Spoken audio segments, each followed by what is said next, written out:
Tonight we continue our series of interviews with candidates running in the city election on November 7th. Our guest is one of 8 candidates running for city councilor at large.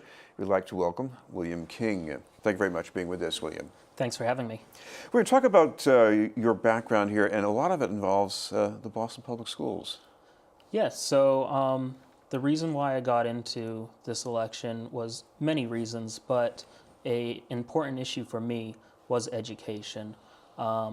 As a former student and former employee, I just felt the schools were more geared towards teaching kids how to pass a test rather than molding them to be creative, critical, and independent thinkers. We should be teaching them life lessons so that they can tackle any type of obstacle that may come to them in life after high school. Now, you work for the schools in information technology? Yeah, so I worked in the technology department for Tech Boston Academy, but it was much more than your typical technology department. We had a mentorship program sort of where we'd have middle and high school students come into the tech office and we'd teach them technology skills, and the office kind of became like a sanctuary room for these students to kind of escape their problems, whether it's in the classroom or at home. Well, when you were going to that school as a student, was there somebody who sort of connected with you in some way to help you with things beyond the test scores, as you're thinking? Yeah, and the staff members at Tech Boston Academy, they're a phenomenal group of people. And as a student, they helped me a lot, kind of guide me on the right path. If I was slacking, they'd keep me in line. And these issues that face the school system, I don't blame the teachers. They're doing the best they can with the resources that they have. Every teacher I've talked to at some point has, out of their own pocket, purchased school supplies or other resources for students.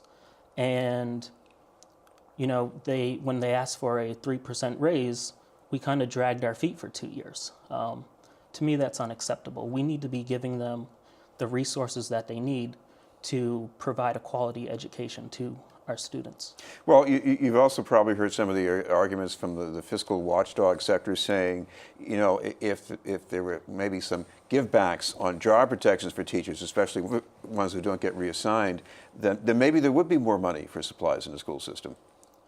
Yeah, but we need to be protecting our teachers because these are great teachers, and if they're being reassigned, then they should have another school to go to. I don't believe that these teachers should be losing their jobs because of budget cuts or whatnot. Because these are great people who are sacrificing a chunk of their life to teach our youth. Teaching isn't just a 9 to 5 job. This is a 24/7 job, and they give their evenings and weekends to the job. This is BNN News, and we're talking with William King, a candidate for city councilor at large. William, I'm sure you've heard all around the city at these forums in the neighborhoods, all these concerns about the cost of housing in Boston. The city has been making some effort to deal with that. But as a city councilor, what else would you like to see done? So I'd like to see on new development at least 30% of those units to be moderate to low income housing. We're pricing a lot of people out of the city, and these are hardworking individuals, and they want to be able to live in the city that they grew up in and love, and we need to do what we can to give them that opportunity. We shouldn't be pricing them out of the city.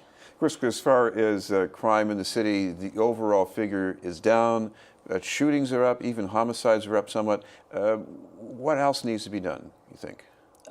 Yeah, we're facing a huge issue with these shootings. You have kids that are being killed on the streets. That's unacceptable. So what I'd like to do is restart the gun buyback program, maybe up the cost of how much you get when you turn a a gun in, and also no questions asked, so that people aren't going to fear like, oh, well, if we go and turn this weapon in, we might get arrested. We don't want them to feel that way, because our main goal is to get the guns off the streets and keep our residents safe.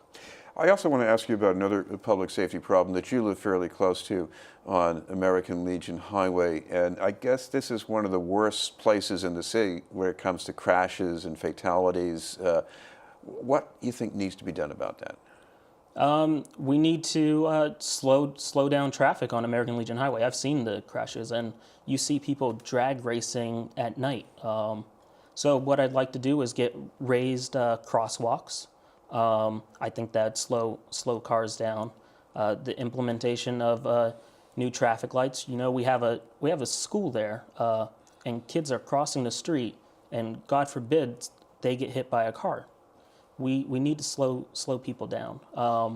And then we have another school getting built right beside the middle school. We have the charter high school that's going in, and we need to figure out ways, whether that's raised crosswalks, more traffic lights, and lower the speed limit. Well, this is your first try at running for office. What's this been like for you, just the experience getting out and meeting people? It's been a lot of fun. You know, it's just meeting people, hearing stories. It's a lot of work, but I didn't expect it to be easy. Something this important shouldn't be easy. And, you know, you just have to put in the man hours and try to have a positive message that resonates with the people. And we should mention, if people would like any more information about your campaign and some of the issues, as you got a website or a Facebook page they can look at? Yeah, so I have both. I have a website, williamkingforboston.com, and also on Facebook, it's William King for Boston. You can look me up and give me a like, and you know, you'll be up to date with everything going on in my campaign. Thank you very much for being with us. Thank you. William King, candidate for City Councilor at Large.